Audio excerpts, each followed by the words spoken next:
Everyone, this is Stephanie from Guiding Force Consulting, and I want to take just a couple of minutes to show you how to export all of your data out of Salesforce. This is something that I recommend my clients do on an ongoing basis at a minimum weekly, and it is really easy to do. It'll take you less than a couple minutes to set up. You'll download the file as often as you schedule the export and save it to an external hard drive. This is going to be a huge save for you if you ever come in a situation where you lose all of your data. That could happen to because of ransomware. That can happen because you have a system that crashes. A whole number of issues can come up. And doing a data export weekly will allow you to retrieve all of your most recent data and potentially only have a data loss of about 1 week. So that'll get you back up and running very, very quickly. So with that, let me dive into the demo org that I have set up, and I'll show you how to start exporting your data in under 2 minutes.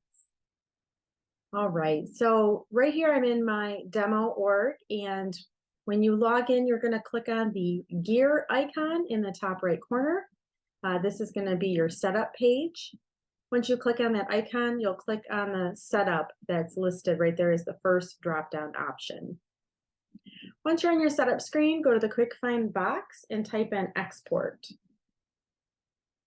And then when the options come up, you'll select data export. I already have one that is scheduled, but you can schedule from scratch. And to do that, you're going to click on the schedule export button. I would check the box that says include image, documents, and attachments, or include Salesforce files if you're uploading these type of files into Salesforce. If you're not uploading them, don't need to check that box. Then you'll schedule how frequent you want the export to occur.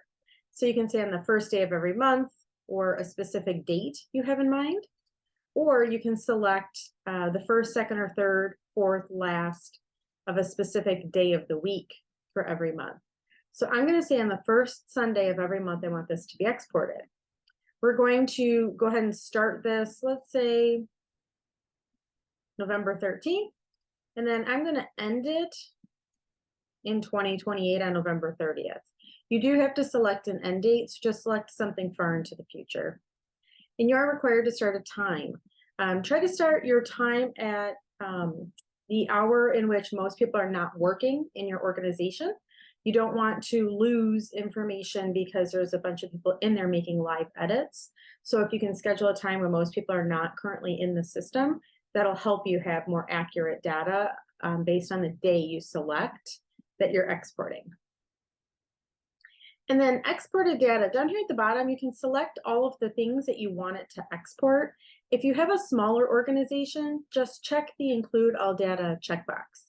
If you have a larger organization, you may not need every single piece of information that's in your system exported regularly.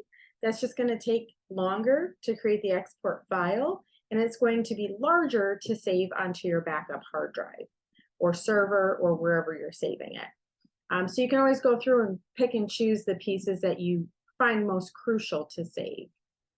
And then you'll hit save, and it'll show up here as your next scheduled export and what time. You can also do an immediate export. So should you want to go in and do this manually, you can do that as well.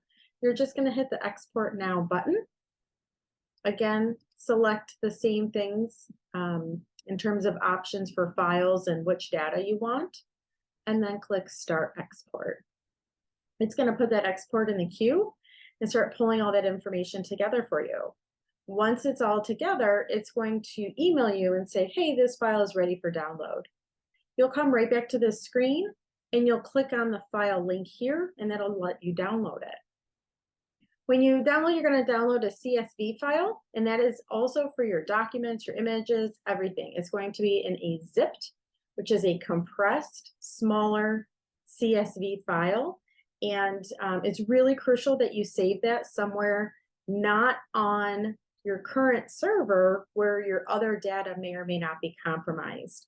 So you want to use an external hard drive, an external server, perhaps something cloud-based on a different software setup than the rest of your data. This just gives you one extra layer of protection should ransomware be the cause, or a crash, or a whole system failure. It gives you one more layer to separate your data so you can retrieve it later. So go ahead and get that scheduled on a monthly basis. I recommend actually going in and downloading it weekly just to keep everything as recent as possible. And as you can see, you can get that done in under 5 minutes if you schedule yourself to do that once a week. So if you have further questions about that, or you want to understand a little bit more about keeping your data secure, check out our website, which is www.guidingforceconsulting.com.